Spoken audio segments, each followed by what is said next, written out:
guys. I just want to narrate this story of what happened to me a few days ago. There's this lady who was introduced to me by a friend of mine, and that's how we actually got into a relationship. So we started going out, everything was just okay.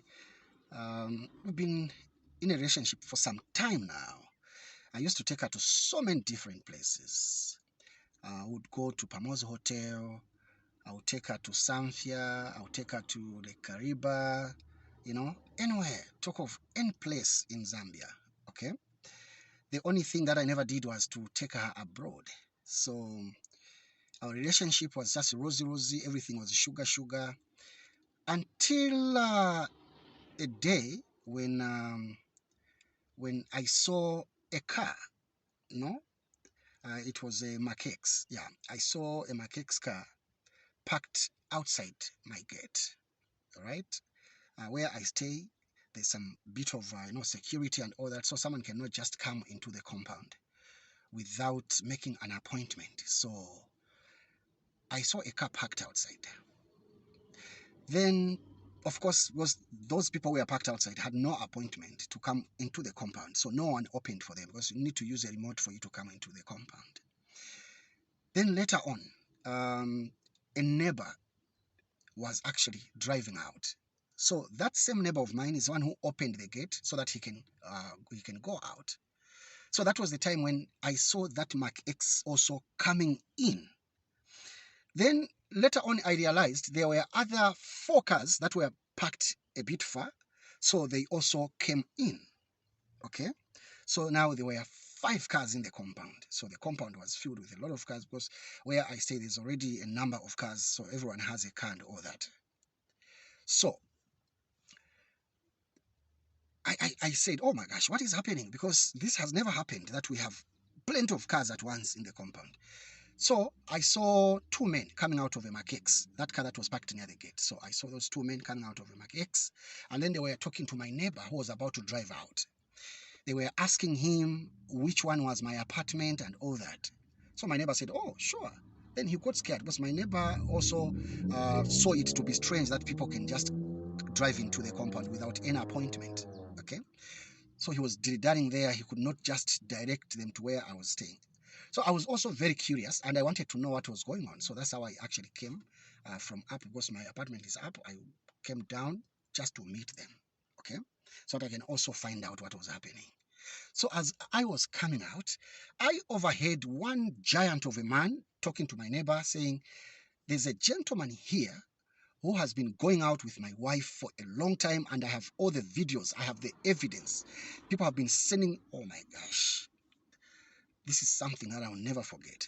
Okay, so as I was coming out, I overheard him talking about me, mentioning my name, and I could not go back because I was already close to where they were.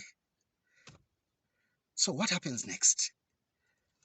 The moment I tried to make a U-turn to go back into the house, the other gentleman saw me. Then he said, oh, that's him. This is the gentleman we are looking for. Immediately, I saw that woman being dragged out of the car. The same woman that I was going out with. Guys, certain things, oh my gosh, that was the day I smelled death. So that woman came out and I was like, oh my gosh, so this is true. This is the same woman I'm going out with, and this is the same woman this man is talking about. So I tried to run up. From the other 4 cars, I saw a lot of guys, including some women. Some of them were really looking very scruffy. They came out and they said, this is the guy who is disturbing our relatives' peace. And some of them were saying, yes, we know, Bashim Tale has been a very good man, but how can this woman betray this man?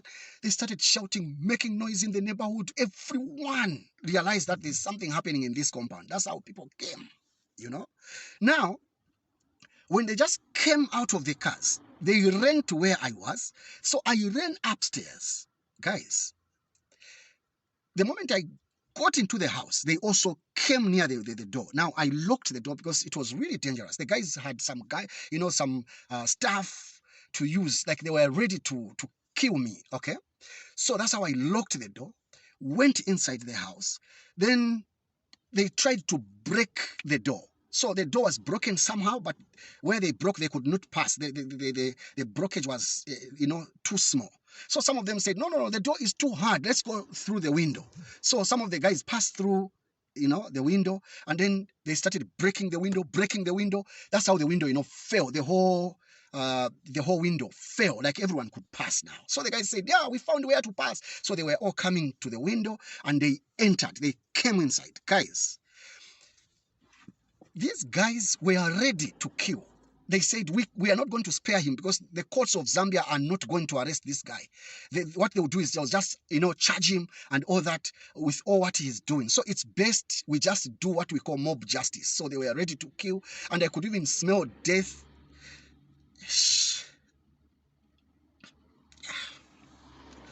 Guys, just when the guys were about to raise their machetes, all the elements they had, just when they were about to drop them on me, guys, that's how I actually woke out of sleep, guys, some dreams are bad. So I woke up and I said, oh my gosh, so this is just a dream. I will never do it in real life. This is really, really very bad. Guys, that's how I survived. So from that day, I'm not sleeping. That's why you see my eyes are still brown. I'm scared. I might just bump into that same dream, guys. It's very dangerous, okay?